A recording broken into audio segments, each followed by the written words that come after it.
meninas, muito prazer. Eu sou a Lavínia, membro da equipe de Relações Públicas do Ciência e Elas. Mas você conhece o projeto? Aqui no Ciência e Elas promovemos a equidade e a igualdade de gênero nas áreas da ciência, tecnologia, engenharia e matemática, conhecida como a área de STEM. Ok, mas como a gente faz isso? Através de oportunidades e inspirações. Trazemos mulheres que são inspirações uma para as outras para contar as histórias de suas vidas e inspirarem meninas que querem seguir na carreira de STEM. Na nossa página do Instagram divulgamos oportunidades externas, mas esse ano temos a missão de trazer oportunidades internas para você. Então não se esqueça de nos seguir para ficar ligado nas novidades. Em nome da minha equipe, agradeço a todos os envolvidos nessa filmagem e a você por se interessarem no projeto. E lembrem-se, conhecimento nunca é demais.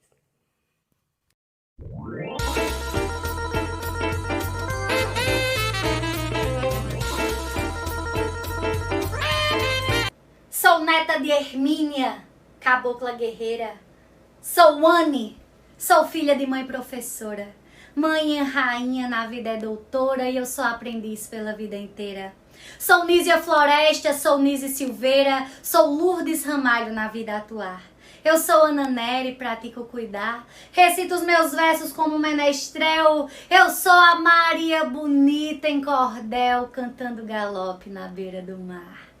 E é com esse galope que fala das minhas raízes e de mulheres que me atravessam que quero apresentar a vocês um trabalho coletivo que resgata a origem do voto feminino e a sua importância histórica. Sabemos que nós, mulheres, durante nossas jornadas, sofremos perseguições, fomos desprestigiadas, quantas vezes reprimidas, sempre invisibilizadas. Nós não podíamos ler, muito menos estudar, escrever só para os homens, mulher só para cedular.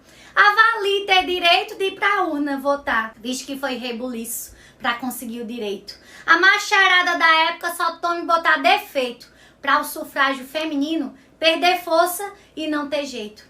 As mulheres se ajuntaram em prol da democracia. Queremos ser candidatas! Chega de tanta agonia! Nós precisamos votar para termos cidadania! Nísia Floresta insistiu na luta por igualdade, Amélias, Marias vieram em busca da liberdade, os direitos femininos eram a necessidade.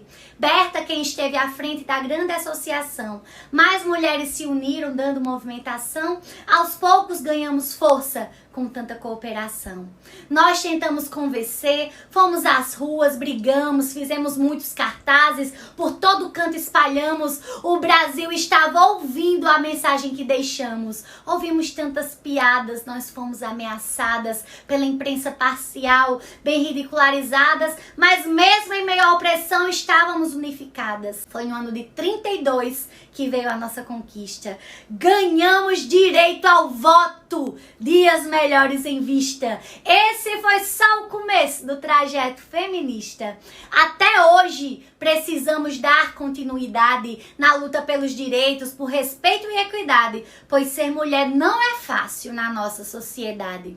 Quantas que vieram antes deram a vida por nós, tempo, energia, esforços para poder nos trazer voz. Se todas dermos as mãos, nós nunca estaremos sós.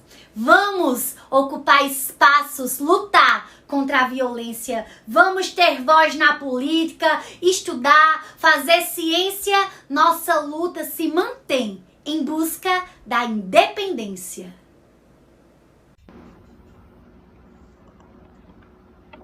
Olá meninas, muito bem-vindas. Eu sou Guilhermina Pereira Putronieri, sou coordenadora de Relações Públicas aqui na Ciências e Elas e realizadora desse vídeo. Hoje a gente está aqui com a Thaís Batista. Pode se apresentar, Thaís? Oi, gente, meu nome é Thaís Batista Rosa Moreira, eu sou historiadora, professora de história e pesquisadora. Atualmente venho desenvolvendo um mestrado em que eu tenho como tema o estudo da representação antifeminista na imprensa do início do século XX, no Brasil e na Argentina. E, enfim, vim aqui conversar um pouco sobre o tema do sufragismo com vocês hoje. Já iniciando no assunto, Thaís, você pode começar a nos dizer como é que aconteceu, qual era o contexto histórico daquela época? Do surgimento do sufragismo, né? a luta pelo voto feminino, ela, na verdade, a ambição, o desejo de participar do meio político por parte das mulheres é algo que a gente já vê na história aparecendo ali no final do século XVIII, quando tem a Revolução Francesa, um nome que aparece muito nesse bem início, em que nem feminismo como a palavra existia ainda, é a Olympe de Gouges, por exemplo, que ela participa da Revolução Francesa e já traz pontos de reivindicar a participação das mulheres. Também tem uma outra autora que é muito citada, às vezes, como uma dessas precursoras bem do início, que é a Mary Wollstonecraft, que ela também publica ensaios pensando na reivindicação da emancipação da mulher, né?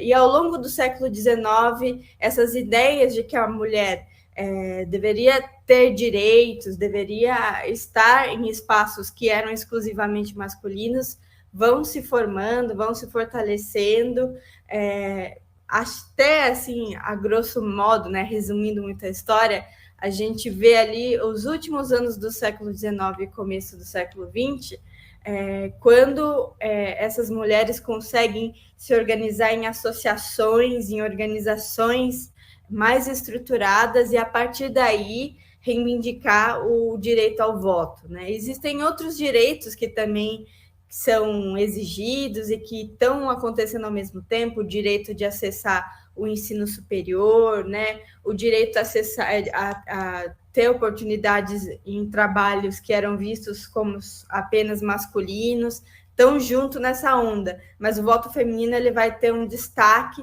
porque essas mulheres, e aí, em grande parte, muitas mulheres da classe mais alta, média e alta, mulheres burguesas, mas não só elas, mulheres trabalhadoras também em alguns países, vão enxergar o direito ao voto como um passo fundamental para conseguir ter mais dignidade, ter o acesso a coisas que eram privadas a elas, né? Digamos assim, é um pouco esse o pensamento dessas sufragistas e é um pouco dessa forma que se desenrola de maneira muito geral, né? Você já citou aí quem foram nossos principais responsáveis, mas como é que elas fizeram? Como é que foi todo o processo de ganhar essa conquista, essa batalha? Então, eu citei umas dessas pensadoras lá dos primórdios, né? Pensando no sufragismo mesmo, esse movimento que eu situei para vocês, do final dos 19 e começo de 20, a gente tem muitos nomes, na verdade, depende de se a gente está falando da Europa, se a gente está falando dos Estados Unidos, se a gente está falando do Brasil. A gente também tem vários tipos diferentes de associações, assim, de maneiras e estratégias de pedir esse direito ao voto, porque não existia uma forma única de se fazer isso, né? Por exemplo, um exemplo de como essas sufragistas atuaram, que é mais conhecido, porque foi divulgado através de um filme, que é As Sufragistas, conta a história de um grupo da Inglaterra que chamava Women Social and Political Union, salvo engano, que eram sufragistas que, ali na década de 1910, mais ou menos, elas começaram a fazer uma manifestação, um tipo de atuação um pouco mais aguerrida, para chamar atenção. Então, elas explodiam caixa de correio, quebravam vidraça na rua, escreviam no chão, né? Faziam esses atos mais radicais, digamos assim, para chamar atenção. Enfim, isso é um tipo de atuação sufragista que existiu, mas vão existir outras sufragistas que vão fazer, por exemplo, organizações que vão tentar trazer políticos homens ao seu favor, para tentar colocar a lei para discussão, porque afinal de contas eram os homens eram os únicos que estavam na política, né? Então elas tentavam trazer eles para atuar na sua causa, né? Isso vai acontecer aqui no Brasil, por exemplo, também, né? Então, para citar nomes importantes do Brasil, que eu acho que daí é interessante da gente conhecer melhor, uma das primeiras sufragistas que vai se esforçar muito para trazer o voto feminino e divulgar a questão é a Leolinda Daltro, que ela era uma professora do Rio de Janeiro, e ela forma em 1910 um partido republicano feminino que tem toda uma ideia de reivindicar direitos para as mulheres, né? Ela tentou até fazer passeatas no Rio de Janeiro.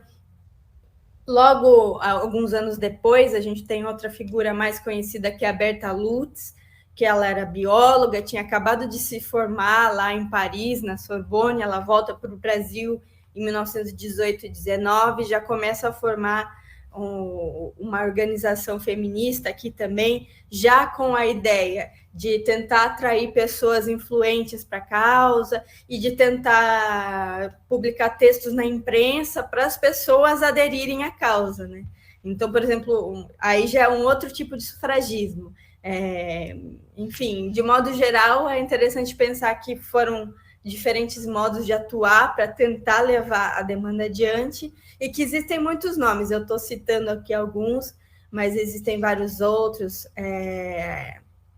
A Almerinda Farias Gama, que é uma sufragista muito importante da Federação Brasileira pelo Progresso Feminino, uma mulher negra que participou do sufragismo no Brasil, que está sendo mais estudado ultimamente. Enfim, daria para falar muitos nomes, mas para citar rapidamente alguns, eu diria esses.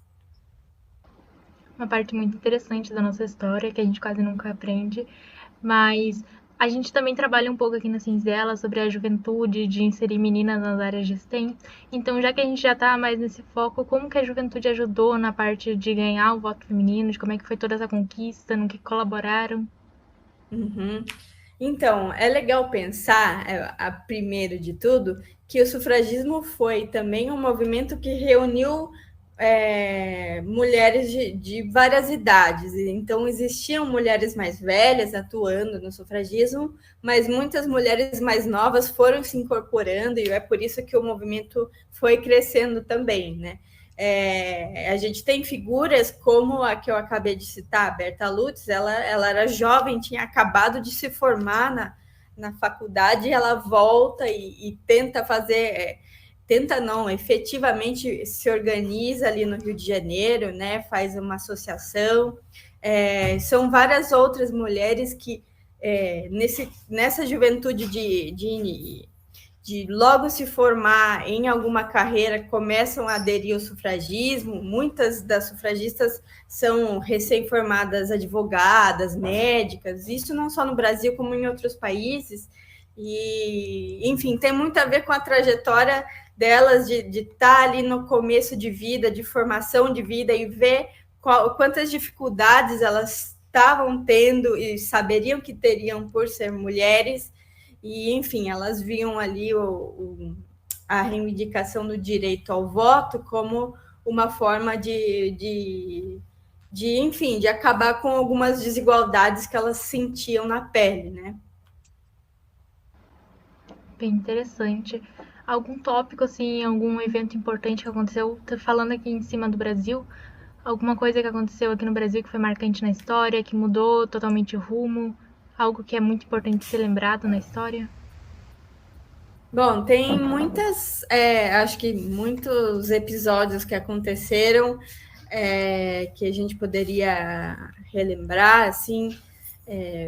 Primeiro, pensar que é uma luta de várias décadas, né? Porque a gente está falando de mulheres que começam a falar disso ali no final do século XIX, e a gente tem a conquista do voto feminino no Brasil em 1932, a efetivação em 34, então mais de 30 anos de luta. Então tem muitas coisas que talvez a gente poderia acentuar aí, né? O que eu gostaria de talvez trazer como um episódio interessante, que também é muito pouco conhecido, é que antes do voto feminino ser conquistado em âmbito federal, em 32, como acabei de dizer, a gente teve ali uma janela em que o voto feminino foi permitido em um estado específico do Brasil, que foi o Rio Grande do Norte.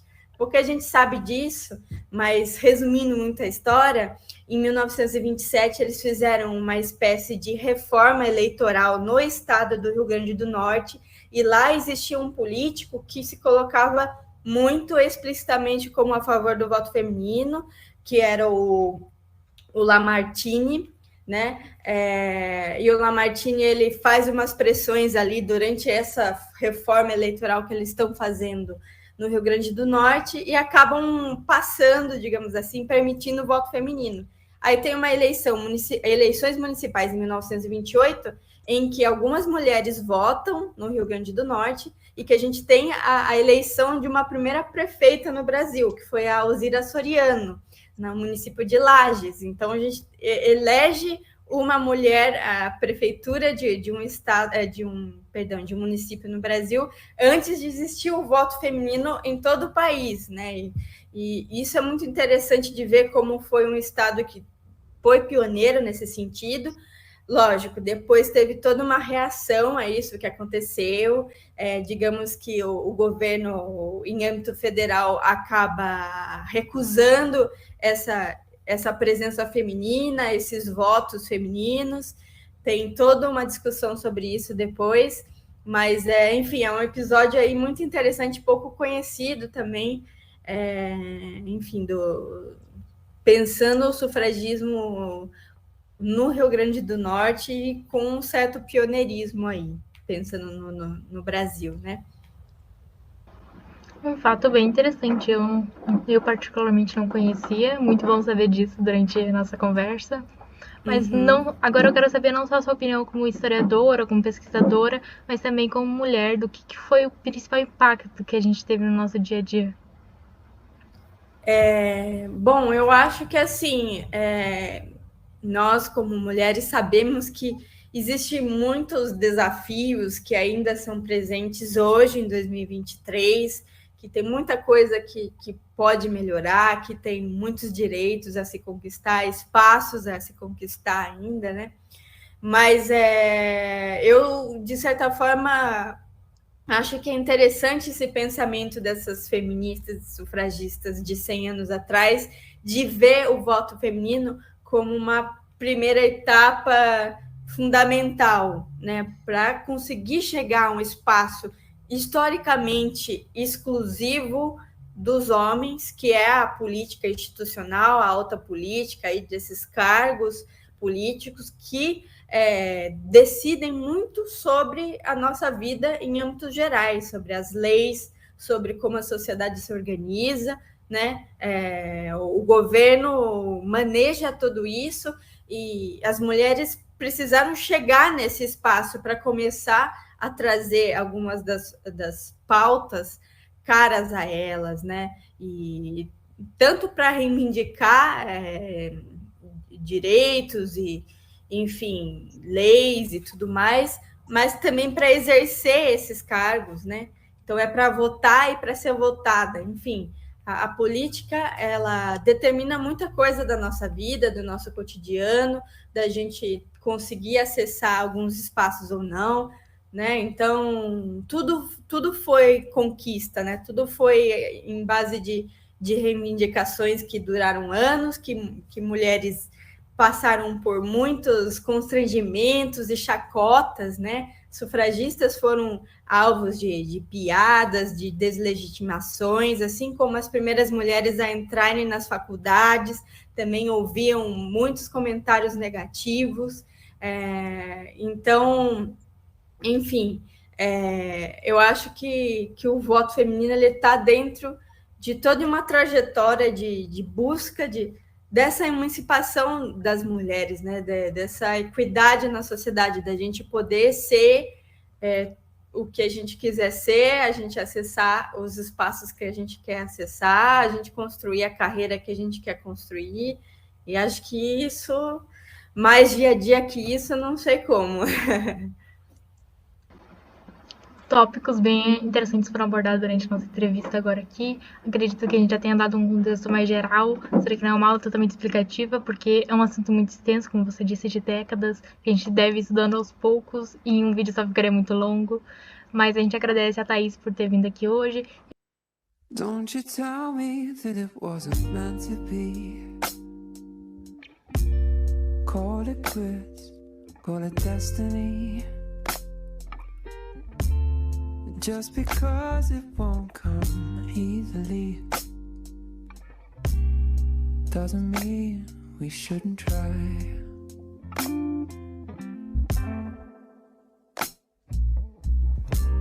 We had a good thing going lately. Might not have always been a fairy tale, but you know and I know that they ain't real. I'll take the truth over the story. You might have tried my patience greatly, but I'm not about to let us fail. I'll be the wind picking up your sail. But won't you do something for me? Don't you Além do senso comum de tornar o mundo melhor, o voluntariado é uma grande oportunidade para iniciar aprendizados pessoais e profissionais, principalmente para pessoas de grupos marginalizados que geralmente são público-alvo de projetos sociais e podem unir a vontade de devolver para a sociedade aquilo que receberam e o desenvolvimento de uma grande e potencial carreira. No voluntariado você vai aprender sobre trabalho em equipe e desenvolvimento de habilidades, e hoje existem principalmente as soft e hard skills, sendo as soft skills habilidades socioemocionais e as hard skills habilidades mais técnicas que precisam de um nível maior de aprendizado. São habilidades super em alta no mercado de trabalho e que também são a porta de entrada para a liderança social, como foi o meu caso. Soft skills são aquelas que são a base do trabalho em equipe, como comunicação, criatividade, adaptação. Já as hard skills usam planilhas, edição de vídeo e planejamento estratégico para fazer o projeto rodar. Vai ser uma oportunidade muito massa para você testar o que você gosta e para ir além do senso comum de matérias das escolas que são favoritas suas, como forma de uma escolha profissional para você. E existem os mais diversos tipos de projeto, de programa de voluntariado e que atendem várias faixas de juventude, que vão desde 15 anos até os 29. E também tem os programas específicos para certos grupos, como estudantes de escola, do ensino médio, da universidade e até para jovens profissionais no início de carreira. Também existem programas focados apenas em grupos minoritários, como pessoas negras, LGBT, vivendo em regiões rurais e comunidades tradicionais. Projetos voluntários são um grande passo para a entrada no mercado de trabalho, mas também são muito importantes para o seu entendimento como cidadão e participante social ativo nas atividades e decisões que afetam o mundo. Foi a partir do voluntariado que eu, uma jovem da periferia da região Nordeste, consegui acessar espaços e defender uma educação e várias oportunidades de impacto social e ambiental para jovens como eu, jovens minorias da região Nordeste. Eu conquistei programas de bolsas nacionais e internacionais.